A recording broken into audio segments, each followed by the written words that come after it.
શરૂઆત કરીએ મુદ્દાની વાતની અને પહેલો મુદ્દો છે સ્થાનિક સ્વરાજ્યની ચૂંટણીનો જંગનો, જેમાં ભાજપમાં મેન્ડેટની ખેંચતાણમાં ડખો સર્જાયો છે અને ડખો થયો છે રાજકોટમાં જેતપુર પાલિકાની ચૂંટણી પહેલા। જી હા, 16 ફેબ્રુઆરી મતદાન થવાનું છે। ઉમેદવારો જાહેર થઈ ચૂક્યા છે। કેટલીક જગ્યાએ જાહેર થાય એ પહેલા જ ફોર્મ ભરવાના અંતિમ દિવસ પહેલા જે મડાગાંઠ સર્જાય તેને લઈ ભાજપનું આંતરિક રાજકારણ ગરમાયું છે। જેતપુર પાલિકાની 44 બેઠકો માટે મતદાન થવાનું છે અને અહીંયા જ્યારે ભાજપે સેન્સ પ્રક્રિયા યોજી હતી, 200 કરતા દાવેદારો આવ્યા હતા કે અમારે ભાઈ આ ચૂંટણી લડવી છે।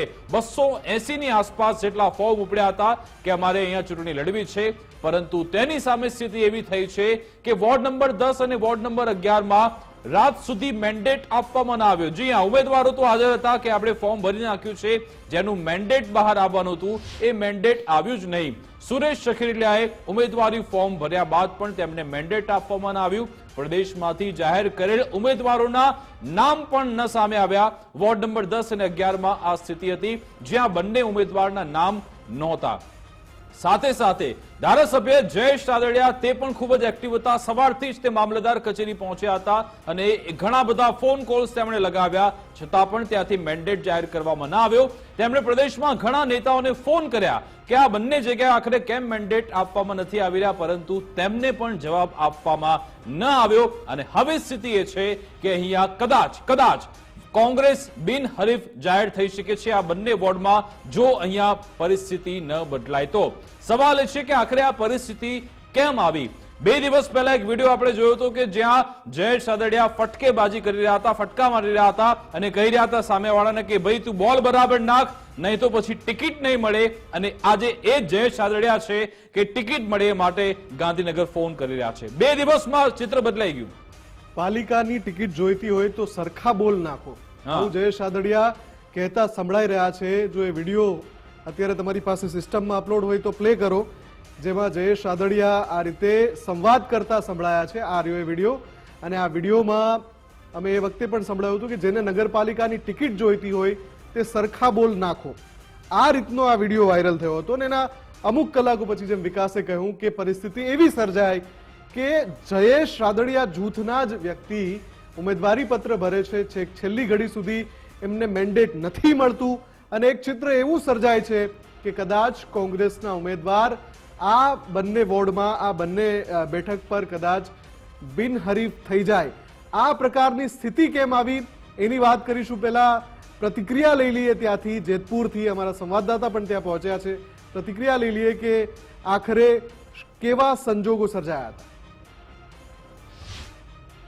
મને આજે ભારતીય જનતા પાર્ટી તરફથી મેન્ડેટ મળ્યો નથી। મેં ફોર્મ ભર્યો હતું પણ મેન્ડેટ મળ્યો નથી, એટલે આજે જે લોકોને મેન્ડેટ મળ્યો છે એ લોકો પણ અહીંયા મારી કાર્યાલય આવ્યા છે મારા સમર્થનમાં, અને લગભગ આગામી રણનીતિ અમે સાંજ સુધીમાં તૈયાર કરશું, અમારે કેવી રીતના ચાલવું, શું કરવું આગળ, એના માટે અમે મીટિંગ કરીએ, બધાના મંતવ્ય લઈને પછી આગળ વધશું। ભારતીય જનતા પાર્ટીના ટોટલ 11 માંથી 44 સભ્યો લડાવતા હતા, એમાંથી 42 લોકોને મેન્ડેટ આપવામાં આવ્યો હતો અને 2 લોકોને મેન્ડેટ નથી આપ્યો। આગામી દિવસોમાં બધા સમર્થનમાં આવ્યા છે કે અમારે ચૂંટણી કોઈને લડવી નથી। 44 સભ્યો ફોર્મ ખેંચવા તૈયાર છે। તો તમે જેને હમણાં સાંભળી રહ્યા હતા એ સુરેશ સખરેલિયા જ આપણી સાથે જોડાઈ ગયા છે લાઈવ। સુરેશભાઈ, સ્વાગત છે આપનું ગુજરાત ફર્સ્ટમાં। સૌથી પહેલો સવાલ જે અત્યારે સૌ કોઈ પૂછી રહ્યા છે કે એવું શું થયું કે 2 ઉમેદવારોને, તમે કહ્યું હમણાં અમે સાંભળ્યું કે 44 જણાએ ફોર્મ ભર્યા હતા, 42 ને મેન્ડેટ મળી ગયા, 2 માં શું વાંધો પડ્યો? હેલો જી નમસ્કાર જી સુરેશભાઈ, અત્યારે અમારે નગરપાલિકામાં 44 સીટની ચૂંટણી હતી। 42 લોકોને મેન્ડેટ આપેલા હતા, 2 સભ્યોને મેન્ડેટ આપેલા હતા વોર્ડ નંબર 10 અને 11 માં। પણ આજે અમને જે મેન્ડેટ નથી મળ્યો એના અમારા સમર્થનમાં જે લોકોને મેન્ડેટ મળેલા છે 42 સભ્યોને, 42 સભ્યો મારા સમર્થનમાં આવ્યા છે અને બધા ફોર્મ લગભગ પાછા ખેંચાઈ ગયા છે। એમની એટલે હવે તો ફોર્મ ભરવાનો સમય પણ જતો રહ્યો, તો એ સમર્થનમાં શું કરવાના છો તમે? ફોર્મ ભરવાનો સમય પૂરો થઈ ગયો, 4 વાગે ફોર્મ પાછા ખેંચવાના, બધા સભ્યો ફોર્મ પાછા ખેંચી લેવાના છે। એટલે તમામ જે 42 ફોર્મ ભરાયા છે તમામ પાછા ખેંચી લેશે? તમામ ફોર્મ પાછા ખેંચી લેવાના છે, અને જેટલા અપક્ષ લડે છે ને એમના પણ મને અત્યારે સમર્થન માટે ફોન આવે છે કે તમે કયો, એટલે અમે અપક્ષમાંથી પણ તમારા સમર્થનમાં ફોર્મ ખેંચવા તૈયાર છીએ। નહીં એટલે 42 લોકો આપના સમર્થનમાં છે, આપની સાથે છે, એવો આપનો દાવો છે? 100%। તો સુરેશભાઈ આમાં તો એવું થશે કે જેની સામે લડીને જીતવા માટે તમે ફોર્મ ભર્યા હતા તમારા જે સાથી મિત્રોએ, એ તો સામેવાળા જીતી જશે પછી તમે ફોર્મ પરત ખેંચી લેશો તો પાર્ટીએ નિર્ણય કરવાનો, પાર્ટીએ જોવાનો. અચ્છા, તમે કહેતા હતા કે અમે સાંજ સુધીમાં નિર્ણય લઈશું, સાંજ પડી ગઈ છે, ત્યાં 8:30 વાગ્યાનો સમય છે, તો શું આપે નિર્ણય લીધો છે અંતિમ? હવે તમે સીધો જ સામે બળવો પોકારશો ભાજપ સામે? અંતિમ નિર્ણય અમે ભાજપમાં બળવો નહીં પોકારે, ભાજપના જ કાર્ય કરવા, પણ અમારા અંતિમ નિર્ણયમાં અમારો નિર્ણય લેવાઈ ગયો છે. અમે બધા ફોર્મ ખેંચી લઈએ. બિલકુલ. જયેશભાઈ રાદડિયા સતત કદાચ આપની સાથે હતા સવારથી, એમનો કઈ રીતનો પ્રયત્ન રહ્યો કે આપને મેન્ડેટ મળે? જયેશભાઈ સોફરામ માણસ અમારા નેતા છે, અમે એમના સમર્થનમાં છીએ, અમે કોઈની વિરુદ્ધમાં છે નહીં અને સંપૂર્ણ અમને સહયોગ એને આપ્યો. જયેશભાઈ, આ બાબતથી જાણ છે કે તમે લોકો 42 લોકો તમારી સાથે છે, બધા સામે ભાજપની સામે પડવા જઈ રહ્યા છો, ધ્યાનમાં છે જયેશભાઈ ને બધું? 100%. સુરેશભાઈ, જયેશભાઈ સાથે તમારે વાતચીત થઈ જ હશે આખા મામલામાં, કેમ કે તમારો સતત ત્યાં સંવાદ થતો જ હશે, તો શું જયેશભાઈ સહમત છે ખરા કે તમે આ રીતે એક સાથે બધા ફોર્મ પરત ખેંચી લો?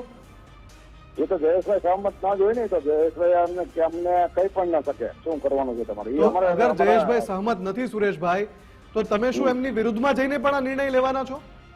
એ મારા જે કઈ સભ્ય બધા ફોર્મ ભર્યા છે એમનું મારા મંતવ્ય લેવાનું, એમાં એમના એ લોકોનું મને સમર્થન છે, એટલે મારે એ લોકો કેમ કરવું પડે. અચ્છા સુરેશભાઈ, આપને શું કારણ લાગી રહ્યું છે કે 42 લોકોના મેન્ડેટ આવી ગયા અને આ 2 લોકોના જ મેન્ડેટ બાકી રાખ્યા, વોર્ડ નંબર 10 અને 11? આપને તેની પાછળનું કારણ શું લાગે છે? એ તો પાર્ટીએ જોવાનું છે, પાર્ટીને શું કારણ લાગ્યું. તમને કદાચ ખબર હશે ને કે ભાઈ આવું કોઈ જૂથ છે અથવા તો આપણે કોઈને સબક શીખવાડો છે એના કારણે, કારણ કે ભાજપને બધી ખબર જ છે કે આ કોઈને ટિકિટ આપવી ના આપવી. એવું તો ના થાય કે ભૂલથી થઈ ગયું, એરર થઈ ગઈ કે 42 ને આપ્યા, 2 બાકી રહી ગયા. પાર્ટીમાં તો જૂથવાદ ચાલતો જ હોય અને કદાચ એવું પણ સામે એનો રોલ હોઈ શકે. અચ્છા, આ ફોર્મ ક્યારે પરત ખેંચવાનો છો આપ 42 લોકો? 4 તારીખે. 4 તારીખે આપશો, એટલે સમય છે થોડો પાર્ટી પાસે, કદાચ ત્યાં સુધીમાં પાર્ટી આપને સમજાવવાનો પ્રયત્ન કરશે, તો આપ શું માનવાના છો કે પછી તમે નિર્ણય અંતિમ કરી લીધો છે કે ભાઈ અમે ફોર્મ પરત ખેંચીશું? ડેડલાઈન લાંબી આપી છે, પાર્ટીને સમય આપ્યો છે વ્યવસ્થિત.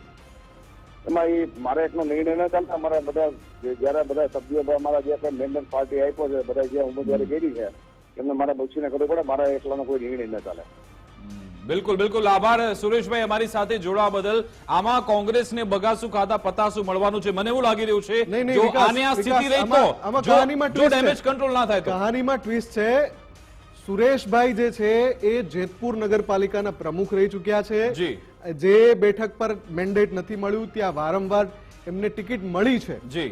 અને એક જે સંવાદ થયો છે જયેશભાઈ સાથે, એમાં એવી પણ વાત સામે આવી છે કે એમને સમજાવવાના પ્રયાસો પણ થયા હતા કે તમને વારંવાર તક મળી છે, પાર્ટીએ તક આપી છે, તો હવે જેમને પાર્ટી તક આપવા માંગે છે એમને આપવા દો અને તમે બાજુમાં ખસી જાઓ, કેમ કે 42 ને તો મળ્યા જ છે. એટલે આમાં જે ક્રાઇટેરિયા આ વખતે નક્કી કર્યો છે કે ભાઈ 60 વર્ષથી વધારેના ઉંમરને ટિકિટ નહીં મળે, 3 ટર્મથી વધારે હોય તો ટિકિટ નહીં મળે. કદાચ આ સુરેશભાઈની 3 ટર્મ થઈ ચૂકી છે એટલે તેમને ટિકિટ આપવામાં બસ એટલે એ જ વાત હું કહું છું. અને આમાં પણ એમાં આ લોકોનો તર્ક એમ પણ છે કે ઘણી બધી જગ્યાએ તમે ટિકિટ આપી છે તેમાં ક્રાઇટેરિયા તમે ફોલો નથી કર્યો, ઘણા બધા ઉદાહરણ એમની પાસે જ છે. પછી જ્યારે આપણે ઘણીવાર ભાજપ પ્રવક્તાને આ રીતે સવાલ પૂછીએ છીએ તો એ લોકો એવો જ જવાબ આપે છે કે વિનેબિલિટી અમે જોઈએ છીએ. એટલે આમાં પણ વિનેબિલિટી વાળી વાત આવી શકે. પણ આપણી સાથે ધર્મેશ જોડાયેલા છે અને ધર્મેશને ખબર છે કે આ જે ક્ષેત્ર છે ત્યાં જયેશ રાદડિયા શું છે, ત્યાંની રાજનીતિમાં જયેશ રાદડિયા શું છે. અને એક બહુ મોટો સવાલ અત્યારે થઈ રહ્યો છે ધર્મેશ, કે શું આ 2 મેન્ડેટ ન આપીને જયેશ રાદડિયા જૂથને ઠેંગો દેખાડવાનો પ્રયાસ થયો? આ સમય એ પણ છે જયેશ રાદડિયા શક્તિ પ્રદર્શન ફરી એકવાર કરે કે 2 ની સામે એક સાથે 42 ફોર્મ પરત ખેંચાય. કદાચ પહેલી વાર આવું બનશે જો થાય તો. એટલે જયેશ રાદડિયા માટે મુફદ્દલ આ અગ્નિ પરીક્ષા છે. અને હું એક બીજી વાત કરું કે જયેશ રાદડિયા આત્મવિશ્વાસમાં રહી ગયા. જયેશ રાદડિયા આત્મવિશ્વાસમાં રહી ગયા, કારણ કે ગઈ પોરબંદર આ બધાની યાદીઓ જ્યારે બાકી હતી તો રાત્રે મોટા સમાધાનો થયા છે.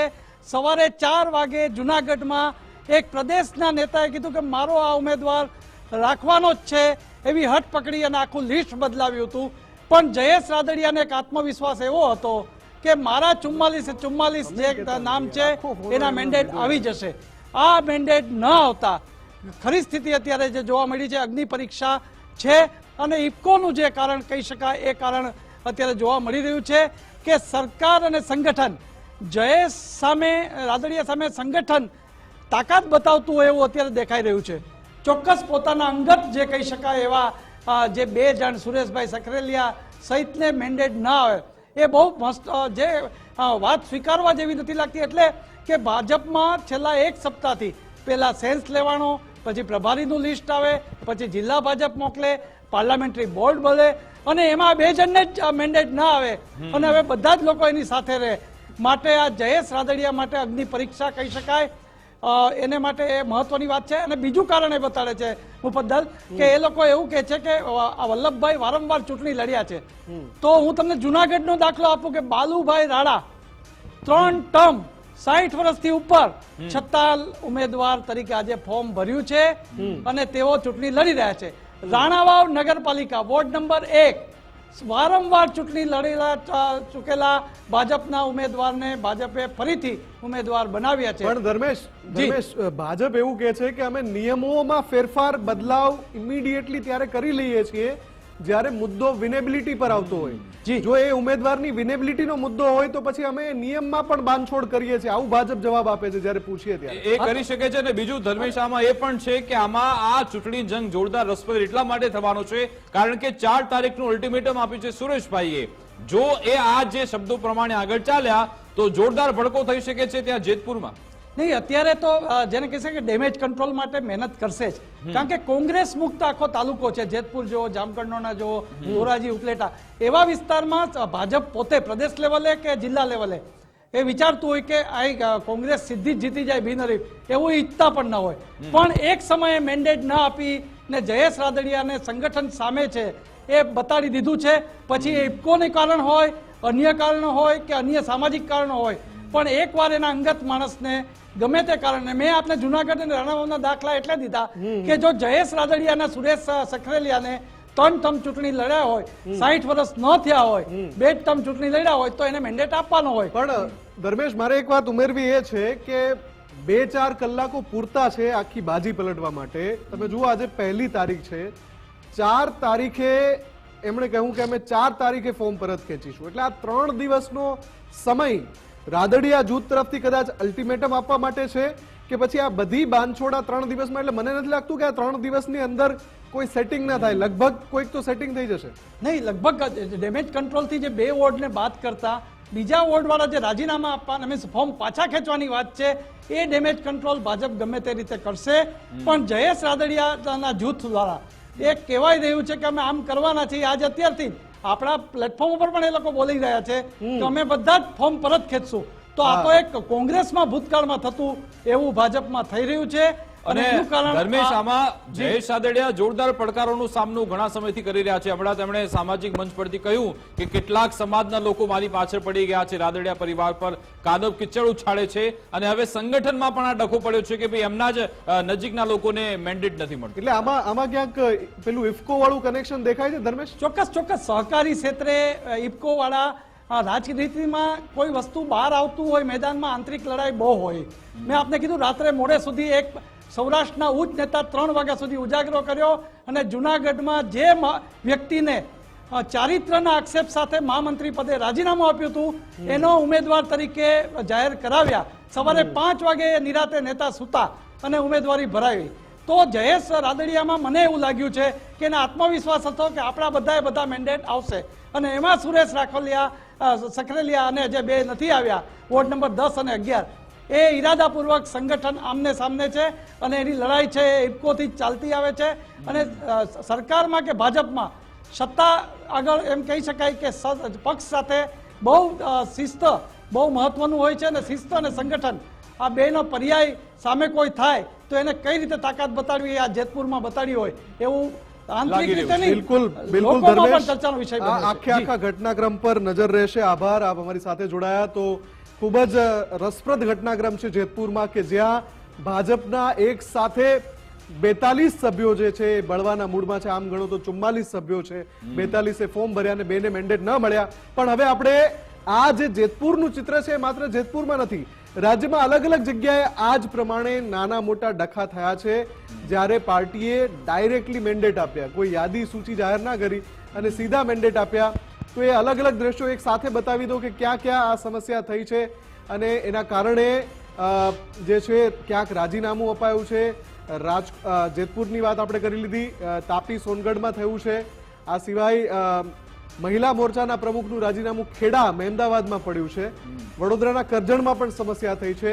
જામનગરના જોધપુરમાં પણ થઈ છે. આપને સ્પષ્ટ કરી દઉં કે આ 5 કિસ્સા ભાજપ સાથે જોડાયેલા છે.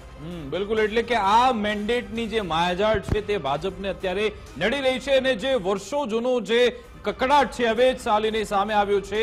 અને બીજી આમાં એક મહત્વની બાબત એ છે કે જે આયાતીકરણ થઈ રહ્યું છે કોંગ્રેસના નેતાઓને ભાજપમાં સમાવવામાં આવી રહ્યા છે એ પણ અહીંયા જવાબદાર માનવામાં આવી રહી છે.